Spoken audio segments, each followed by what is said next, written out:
quais são os principais cuidados que a gente tem que ter? O que a gente precisa monitorar mais de perto, assim, para um cara open? Cara, eu diria que saúde cardiovascular. Porque, em última análise, cara, se a gente pega aí... Se for pegar historicamente aí, assim, morte de bodybuilder, né? Vai ser...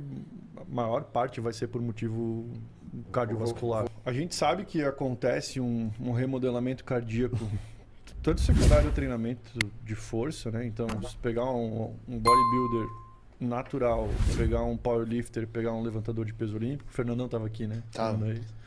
Cara, os caras vão ter um coração maior do que o esperado, né? O coração tá trabalhando, tá fazendo um esforço contra uma carga maior, seja pelo peso do cara e pela quantidade de músculo que ele tem, seja pelo estímulo de treinamento, que está aumentando a resistência de saída do sangue do coração.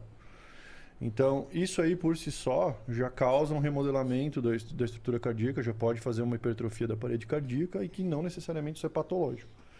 Quando a gente estimula o coração, que também é um músculo, cara, ele vai crescer mais, né? Ah, é culpa só do esteroide? Provavelmente não, né? Assim, como eu falei, isso, o cara submetendo o corpo dele a um treinamento de força, ele vai fazer esse tipo de remodelamento. A questão é por quanto tempo isso vai acontecer e a partir de que momento isso passa a ter uma repercussão negativa na saúde do cara, né? Então, não é incomum a gente pegar um ecocardiograma de um usuário de esteroide crônico e ele ter uma parede um pouco hipertrofiada, ali limítrofe ou 1 milímetro acima de espessura de parede ou de espessura de septo. Isso, assim, é relativamente comum. Mas não necessariamente isso vai trazer uma repercussão de forma direta, né? O problema é a diminuição do tamanho da câmara cardíaca. Então, tu tens o coração é um buraco que vai se encher de sangue para ejetar aquela quantidade de sangue. Se a parede está ficando mais grossa e a câmara está diminuindo, tu vai ejetar menos volume de sangue a cada forma bombada. ser pequena e o bolo vai crescer. Tipo isso. Então, assim, aí tu aumenta a frequência cardíaca, tu aumenta a pressão arterial por conta disso, né?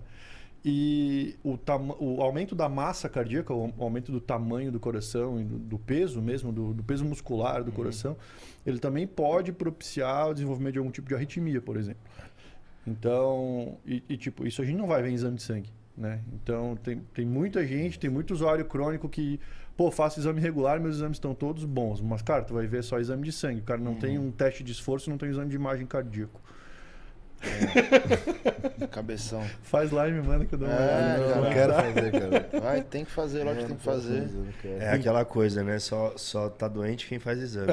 Tipo isso, né? Isso. Então, assim, a parte cardiovascular seria o que traria mais preocupação, porque talvez é o que vai ter um desfecho pior dentre todos os outros colaterais que pode acontecer. Né? Mas, doutor, o quanto que o esteroide contribui para essa hipertrofia muscular? Porque você falou, por exemplo, um powerlifter natural... Ele vai ter uma hipertrofia cardíaca Mas também. tanto quanto um cara que toma 7 gramas na Cara, semana? é difícil dizer isso porque... Falei 7, nem falei a dose verdadeira. É difícil falar isso porque, cara, a gente não tem como comparar, né? Não, porque, E assim, ó, por exemplo, se eu pegar, tipo, cara, 5 caras do bodybuilding, 5 do powerlifter, puta, é uma amostra muito pequena. Sim. Então, por mais que Teria dê a mesma ter... coisa ou que dê diferente, eu não vou poder extrapolar isso aí pra todo mundo. Mas existem drogas, por exemplo, a galera fala assim, o GH cresce os órgãos. Existe relação de algum tipo de droga que aumente o tamanho de órgão, que... Porque é só treino, o cara treina tanto, que nem o Rich Piana lá, quando ele morreu, o laudo do coração dele... Enorme. Cabia 5 vezes mais litro de sangue que um coração de um humano normal, sei lá, alguma coisa assim, não é? E isso é só por causa do treino? Eu diria que é uma associação de tudo, Com né? tudo, né? Associação de tanto de esteroide anabólico, quanto de GH, quanto do treinamento, né? Em pessoas com deficiência de GH, quando tu faz reposição, tu tens um remodelamento positivo do coração e não uma patologia. Existem estudos acompanhando crianças que usam GH para crescimento a longo prazo e elas não desenvolvem alteração cardíaca por conta do uso de GH. Então é tudo muito incerto, né? E aquilo que a gente falou, cara, no bodybuilding muita coisa é experimental, né? Então a galera está se submetendo, tanto em treinamento quanto em alimentação e em medicação, a extremos que a gente não vê de forma não vê comumente, né? Não é uma coisa corriqueira. E que eu não consigo saber que tipo de repercussão vai trazer isso de forma negativa ou positiva.